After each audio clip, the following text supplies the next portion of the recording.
Hi everyone. So in this video I'm going to talk to you a little bit about definitions and instructions. And you might think that those things don't seem to have much to do with each other and why would they be in a chapter together? But honestly, they're basically the same thing in the sense that you have to explain something to someone who doesn't know what something means or how to do something. And so in both cases, you are trying to break down knowledge that you know and pass that knowledge on to someone else. And both of them have the same challenges, which is that it's hard sometimes to explain to someone something that you know in a way that they can understand. In other words, sometimes we keep explaining things in ways that only someone who already knows the answer can understand, and someone who doesn't know can't understand because you're not breaking it down enough. Okay, so they both have sort of the same challenges. We don't have enough time, unfortunately, in this class to spend more than a day or so on definitions, but they are really important in the workplace and they will come up probably in your instructions. So I do want to spend a little bit of time going over definitions, and you're going to have an activity related to definitions just to spend at least a moment thinking about them. When it comes to definitions, there's basically 3 levels, and each one gets a little bit longer, but in a lot of ways they have the same building blocks, okay? So a parenthetical definition is the shortest definition you can give, and that's a definition you give in the middle of a sentence. So let's say you're talking about something not related to Trojan viruses, but in the middle of your sentence you mention a Trojan virus. And you realize maybe in the revision process that your reader probably doesn't know what a Trojan is, a Trojan horse is, okay? So in the middle of your sentence, you could put right after the phrase Trojan horse, a parentheses with a very short definition of a Trojan horse. So maybe you just say like parentheses, a destructive virus, and parentheses, and then go on with the rest of your sentence. That would be a parenthetical definition because it appears between parentheses. However, parenthetical definitions can also appear between parenthetical commas. And a parenthetical comma is 2 sets of commas that work like parentheses. So instead of parentheses, you put 2 commas. And the definition appears between the 2 commas. And that's the same thing, and that's actually a lot more common in many ways than the parentheses.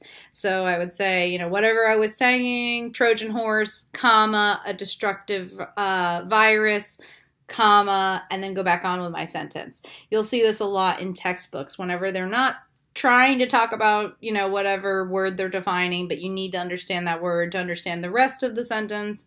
So like, maybe they're talking about this African American rights and they happen to mention Jim Crow. Well, they're not really wanting to focus necessarily on Jim Crow, but they will say, a period of harsh laws against African Americans in the early 20th century, comma, and keep going. So that they're telling you what Jim Crow means, but they go back to focusing on their larger message and they don't want to stop for too long to talk about the definition. Okay, so that's a parenthetical definition. One step up from a parenthetical definition, instead of part of a sentence, is dedicating a whole sentence to the definition. And that's a 1-sentence definition, and they always follow the same pattern, which is the word you're defining, the category it belongs to, and then information differentiating it from the other things in that category. So, for example, for Trojan horse, I would say a Trojan horse is a destructive virus, right? So I'm saying it belongs to the category of a destructive virus. And how is it different from other destructive viruses? It pretends to be benign. So a Trojan horse is a destructive virus that pretends to be benign. Okay, and so I have now told you what it is and how it's different from other things in that category. That's a 1-sentence definition, and it always follows that pattern. So, for example, your category can really shape how your reader interprets this definition. So, for example, for a blog, I could say a blog is a kind of journaling, right? And I'm saying compare in your mind blogs to journals. But that takes place in an online environment. Okay, it's different than other journals, which might take place on pen and paper or in a closed Word document because it's happening online publicly. But I could also, instead of defining a blog as a kind of journaling, I could say a blog is a web page. And now I've put it in the category of web pages. And how is it different than other web pages? A blog is a web page that is written from a personal and informal point of view. Okay, so what category you try to place the information in, sometimes you don't really have a lot of leeway because something might kind of only belong to one category. But sometimes the way you define it really shapes the way the reader is going to interpret what you're saying. Okay, so you're going to, whenever you write a one-sentence definition, what is it? What category does it belong to? And then how is it different from other things in that category?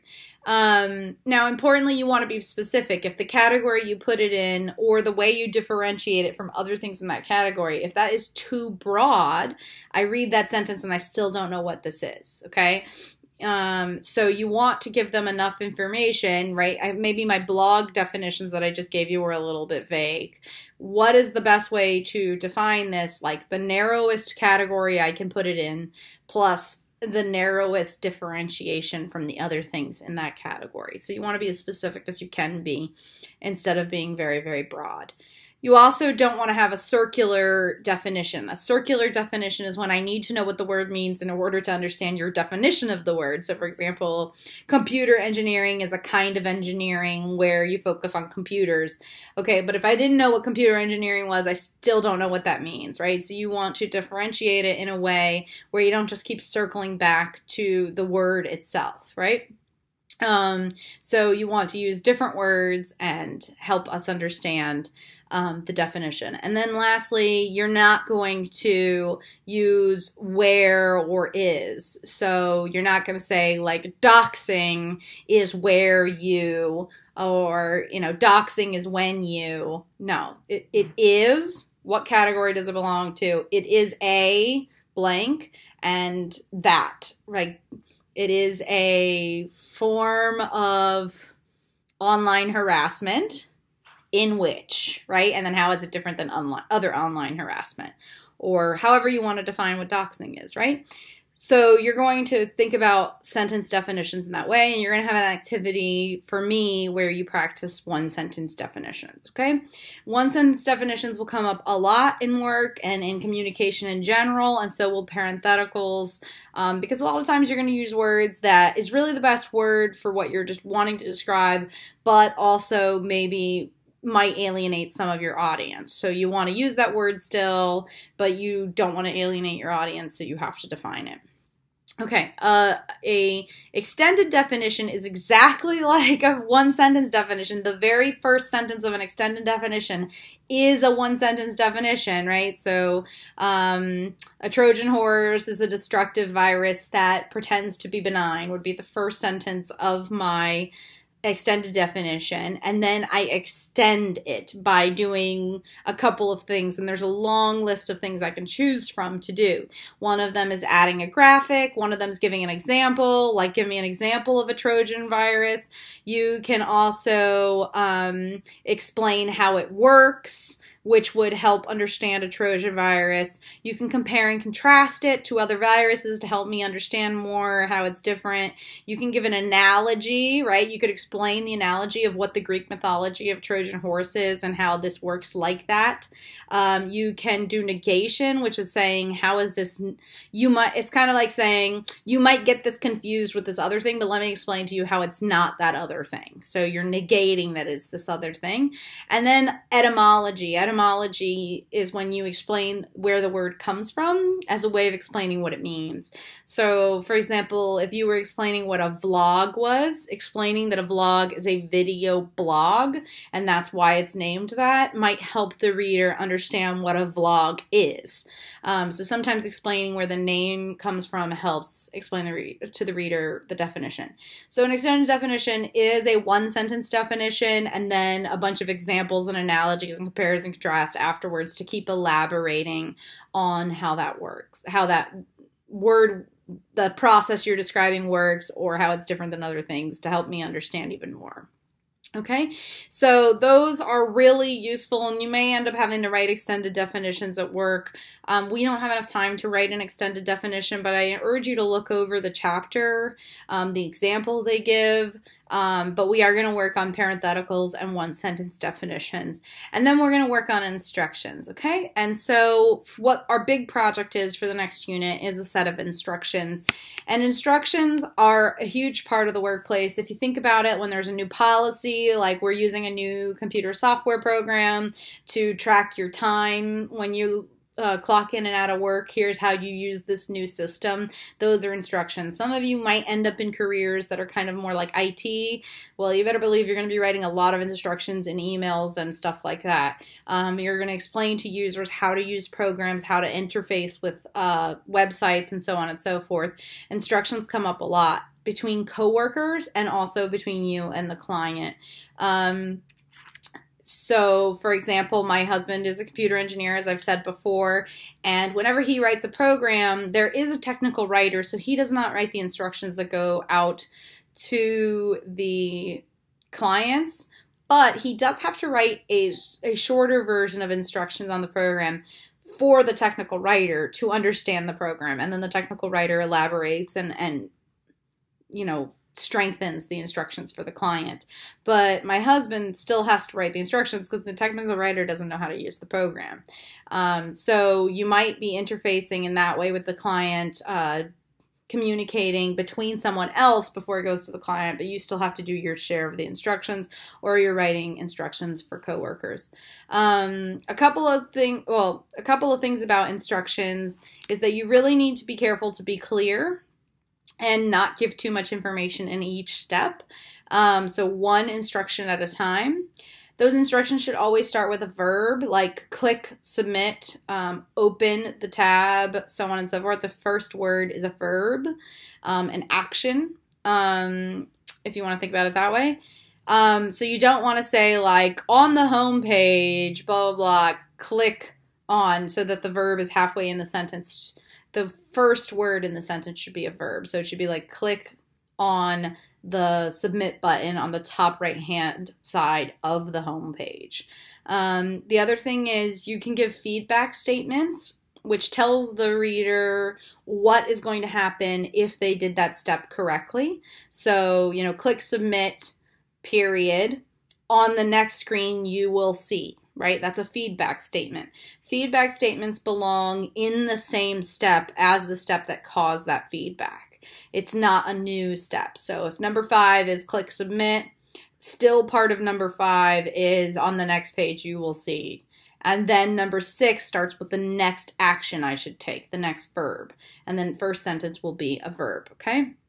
And then a couple of other things. Number 1, instructions do always come with an introduction, and your book has a really great little box on one page where it explains everything an introduction should have. That will be useful for you for your project.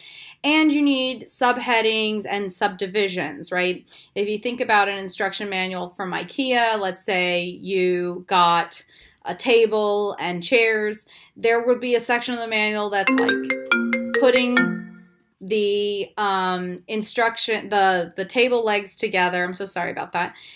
Putting the table legs together, and then, you know, instructions on how to put the table legs together. And then maybe it'll be like a subheading that says putting the chairs together. And then you have instructions for how to put the chairs together. In other words, the instructions are broken up into sub-steps. How do I put the chairs together? Here, let me explain that to you. How do you put the table together? Let me explain that to you. Instructions are usually subdivided when you're written. Now, for your next project, there is a video that will go into this in much more depth, but for your next video, you're going to create a tutorial or online instructions, because that is more and more the way that instructions are done in the digital age with video and all of that. And video instructions can be so many different kinds of instructions. They can be stick figures, they can be animations, they can be you talking to the camera, they can be you doing screen grabs, you doing screen recordings. You need to think about how it's going to work, but all of those rules about written instructions, most of them still apply. You need to be very clearly starting your instructions with verbs. You need to be clear about the feedback they're getting. it needs to be subdivided into clear sections of the video. You need to use images and things like that to help the reader or the viewer visualize what you're doing. And you need to keep a steady pace and only give them one step to do at a time. So a lot of those rules stay the same for the instructional video as with the handwritten instruction pamphlet, but we're going to focus on the visual one for this project. I'm going to stop there because my next video will go into the project in a lot more detail. For now, let's just take a minute to pause and think about definitions before we move on to instructions. When you're doing your instructions, parenthetical and sentence definitions might come up because you might have to explain something at some point, so that's another reason to stop and think about definitions. But after the one day that we focus on definitions, we will move on, and the next few weeks we will be focusing on instructions. And there will be a video that goes over the prompt and the project, but there will be several videos that goes over parts of the assignment as we go, okay? So let me know if you have any questions. For now, do the activity on definitions, and soon you'll be reading about and watching the video on the instructions. Let me know if you have any questions.